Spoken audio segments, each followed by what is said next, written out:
Hoje é quarta-feira, dia 10 de novembro, e no Repórter PUC, o tema é o Exame Nacional do Ensino Médio. Mais uma vez, problemas nas provas assombram a vida dos estudantes. Começa agora o Espaço PUC, você por dentro do que acontece na universidade.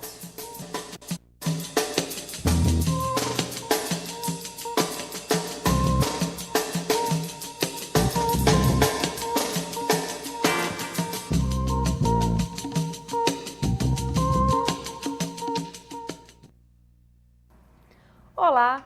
Ao todo, 8 horas e meia de prova. Um final de semana muito esperado pelos estudantes, mas que teve um desfecho preocupante. Problemas no cartão de resposta, vazamento do tema da redação e questões repetidas. 21 mil estudantes podem ter sido afetados por erros cometidos na elaboração do Enem. Para grande parte dos 3 milhões e 300 mil candidatos que fizeram o Exame Nacional do Ensino Médio neste fim de semana, a prova significa uma oportunidade de ingressar no ensino superior. Isso porque 59 universidades de todo o país utilizam o exame como uma espécie de vestibular. Durante meses, os alunos dedicam tempo e dinheiro em cursinhos como este. No final de semana não existe para um vestibulando, a dedicação tá aí, né? Porque você vai deixar de sair para você estudar um pouquinho a mais. Tanta dedicação pode ter sido desperdiçada por cerca de 20 mil alunos que tiveram problemas com as provas. Nos cadernos de cor amarela, questões vieram repetidas ou com numeração errada. O supletivo comum. Se tem avaliação, eles analisam as provas, olham as provas várias vezes para ver se não tem erro. E o Enem, gente, o Exame Nacional do Brasil inteiro, não ter essa correção, não ter essa avaliação, não olhar o que tinha acontecido, foi meio constrangedor para os alunos. Não é a primeira vez que o Enem registra problemas. Em 2009, o conteúdo das provas vazou, adiando a realização do exame. Para estes alunos que vão prestar a segunda etapa da UFMG, a insegurança é ainda maior. Fiquei com medo porque a prova estava cheia de defeito, eu fiz a amarela mesmo. E tinha questões repetidas, tinha questões de... Estava em branco, não tinha questões, aí teve que trocar e não teve tempo da gente fazer de novo. A gente prepara o ano todo para fazer uma prova e o pessoal prepara o ano todo, chega lá, a prova está toda errada, isso é um absurdo, né? Isso é um absurdo. Tem que cancelar tudo, todo mundo fazer de novo. E uma decisão da Justiça Federal do Ceará determinou o cancelamento do Enem 2010. Neste e em outros estados, as provas ocorreram com muitos erros operacionais. O MEC discorda e vai recorrer. Segundo o Ministério, a solução seria reaplicar a prova a um universo restrito de alunos, decisão que gera controvérsias. E para repercutir todas essas questões relacionadas ao Enem, recebemos aqui no estúdio Maria Auxiliadora Monteiro, doutora em Educação. Professora, muito obrigada pela sua presença. Obrigada a vocês por terem feito o convite. Professora, um exame de proporções nacionais, né? Quase continentais, né? Que o Brasil é um continente, né? Sem dúvida. Quais as consequências de erros tão graves quanto esse que nós vimos na matéria? Bom, eu vou responder essa questão pontual, mas depois eu quero fazer outras colocações, né? Eu acho muito complicado, pode realmente interferir na credibilidade do programa, que, na verdade, tinha um certo respaldo da sociedade, da academia, né? E também afetar, eu acho muito triste para esses estudantes que dedicaram, né, com expectativa de passar, essa questão toda é muito frustrante para eles também. Ocorreram vários erros, vários equívocos, mas eu quero também colocar aqui a dificuldade de um programa, de um exame, né, que abrange um contingente muito grande de alunos. E, quer dizer, mesmo a questão de rever provas, essa questão toda, não pode muitas pessoas se dedicarem a esse trabalho porque com perigo de vazamento de questões. Eu, particularmente, depois eu vou falar mais um pouquinho sobre essas questões, mas eu acho que o Enem deu muito certo enquanto exame de avaliação do ensino médio.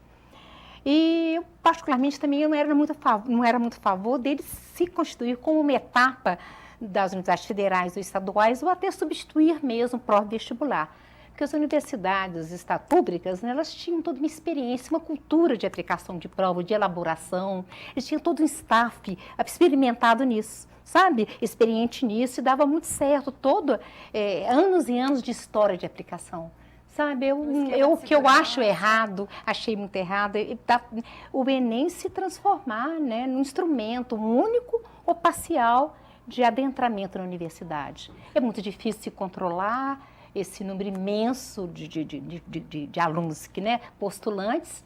Então, eu acho que, enquanto a avaliação do ensino médio deu muito certo, na medida em que passou a ser o quesito principal, né, o único de entrada no ensino superior, que os problemas começaram a aparecer de uma maneira, né, muito preocupante. Professora, corre o risco dos alunos que se preparam o ano todo e percebem esses erros, são erros que acontecem, já estão acontecendo de uma forma recorrente, pelo menos no ano passado, neste ano novamente, 2 anos consecutivos. acontecendo o erro de novo. O aluno pode ficar desestimulado ou descrente com a educação e pensar, meu Deus, o Enem talvez não seja a melhor das alternativas. Eu acho sim que, na verdade, isso pode levar o aluno a ter esse tipo de pensamento. Mas eu penso até que o governo federal, algumas indicativas, eu tenho relações com as pessoas, dos gestores, né, de acabar com essa questão do Enem, né? Eu acho que agora tem que resolver esse caso, está aí, tem toda uma expectativa, né? Mas o Enem voltar a ser avaliação, como eu falei, do ensino médio. Eu quero dizer também que, né, eu tenho anos de prática, de experiência, de formação em educação, que eu acho que a educação no Brasil está se transformando numa cultura de desempenho.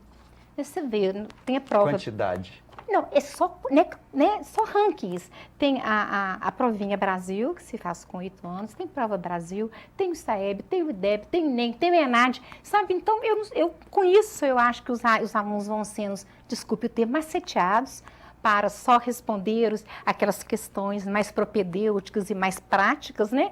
E deixando de ter uma educação mais densa, mais consistente, mais para a formação da cidadania. Mas isso é um movimento nacional, né?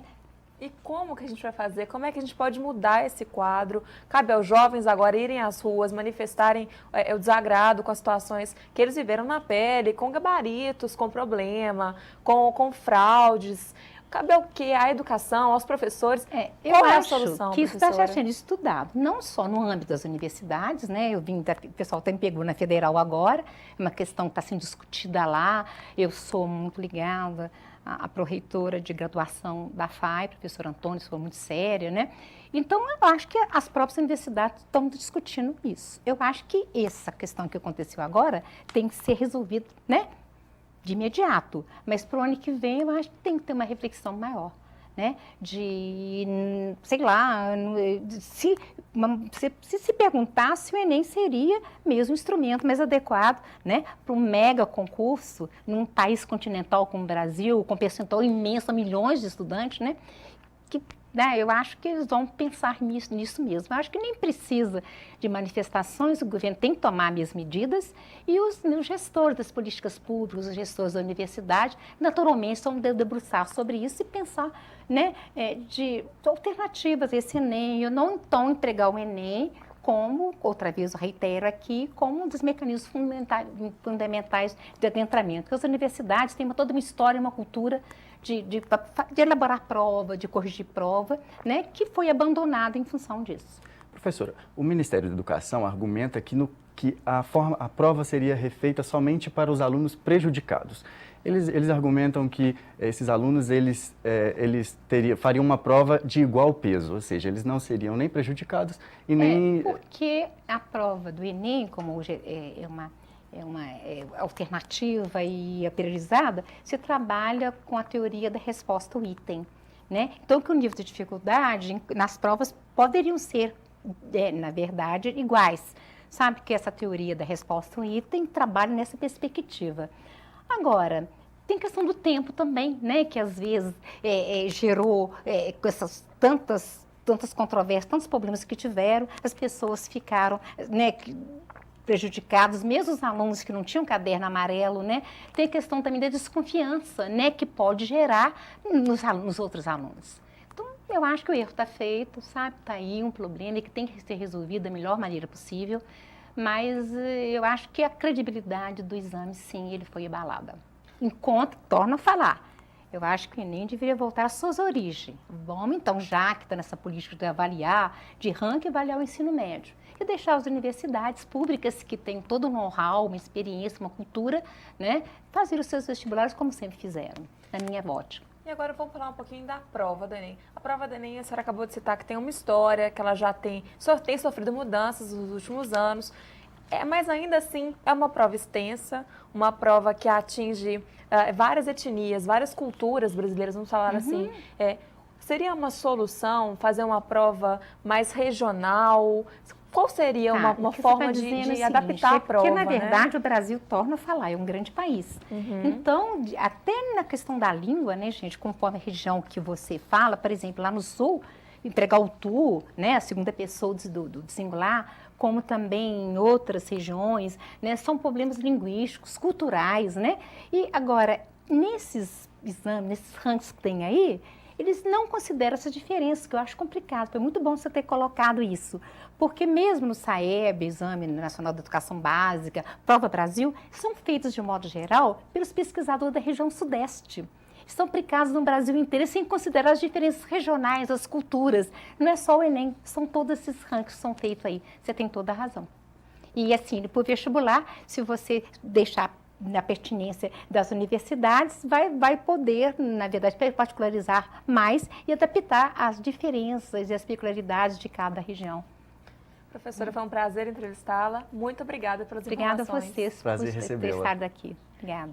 Anderson, até quarta-feira que vem, aqui no Repórter PUC. Até quarta.